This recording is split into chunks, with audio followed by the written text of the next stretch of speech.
conversando com o Dr. João Ascenso sobre as evidências neurocientíficas na obra No Mundo Maior, ditado pelo espírito André Luiz.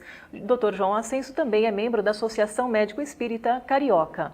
Bom, Dr. João, a gente falou um pouquinho, né, no bloco anterior sobre como que você juntou, né, o seu conhecimento, né, espírita, né, a um estudo já sendo realizado. Então a gente pode inferir, né, que tudo que é caridade, tudo que é voltado para o bom, para o bem, né, realmente tem uma influência no nosso espírito?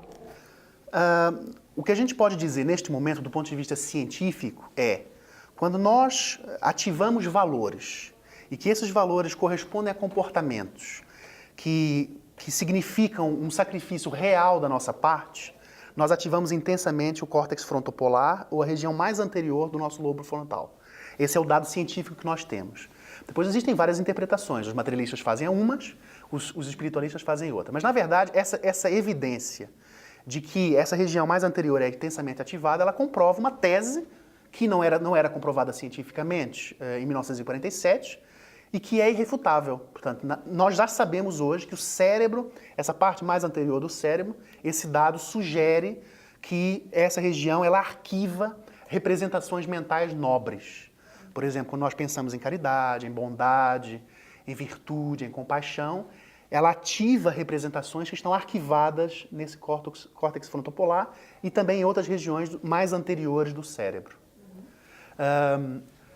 Nós ainda não temos muitos dados com relação às outras regiões, por exemplo, o córtex motor. Nós sabemos que o córtex motor hoje, e já está estabelecido também cientificamente, é intensamente ativado com uma ação motora normal, ou seja, quando eu pego num objeto, automaticamente a região do córtex motor é ativada. Nós também não temos muita informação com relação à medula espinhal, embora saibamos que os nossos condicionamentos clássicos, que foram definidos por Pavlov na psicologia, também são arquivados no nosso sistema nervoso periférico e o centro que regula esse sistema nervoso periférico é a medula espinhal. Segundo Calderaro, essa região da espinal medula, do córtex motor, essa região aqui corresponde mais ao passado. Todo o arquivamento das experiências do passado que nós vivemos, ela é arquivada nesta região. E ela emerge em face de situações reflexas. Por exemplo, se eu for a um lugar e eu tiver um déjà vu, ou uma sensação que eu não sei explicar qual é, uma sensação que eu já estive naquele lugar, seja uma sensação de alegria, uma sensação de tristeza, quando eu ouço uma música que me evoca uma emoção associada a uma experiência que eu tive, por exemplo, vamos supor que eu tive uma namorada e a gente costumava ouvir uma determinada música juntos. Quando eu ouço essa música, eu lembro da namorada, por exemplo. E são reflexos condicionados que são arquivados na nossa espinal medula. Significa que ela arquiva todas as experiências do passado, ela está ali arquivada, sejam boas, sejam ruins. Com relação ao presente, pessoas, por exemplo, que se movem muito. Você já conheceu alguma pessoa, por exemplo, que é muito mecânica, quase que age mecanicamente em relação ao presente? São pessoas que têm muito intensamente ativada essa zona do córtex motor. E depois nós temos também pessoas, por exemplo, que praticam muita meditação, que oram muito, que leem muito, que pensam muito, são pessoas que ativam fortemente essa região do lobo frontal. Segundo Calderaro, na sua teoria da evolução, nós precisamos de equilíbrio entre essas três dimensões. Ou seja, nós temos que aprender com esses impulsos do passado, regulá-lo e transformá-lo, sublimando-o em descondicionamento reflexo negativo e condicionamento reflexo positivo, lidando com o passado. Temos que ter o equilíbrio no presente para, através da ação no presente, evoluirmos moralmente.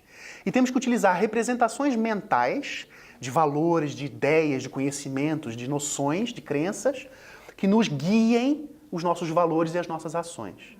Por exemplo, quando nós vamos a uma igreja e ouvimos, seja uma igreja católica, seja o centro espírita, seja qualquer outra religião, nós levamos normalmente um bombardeio no lobo frontal de novas ideias, novas concepções, ou quando ouvimos um cientista, ou quando ouvimos um padre, ou um palestrante espírita, nós levamos uma série de ideias mentais, de valores, de crenças e de sentimentos.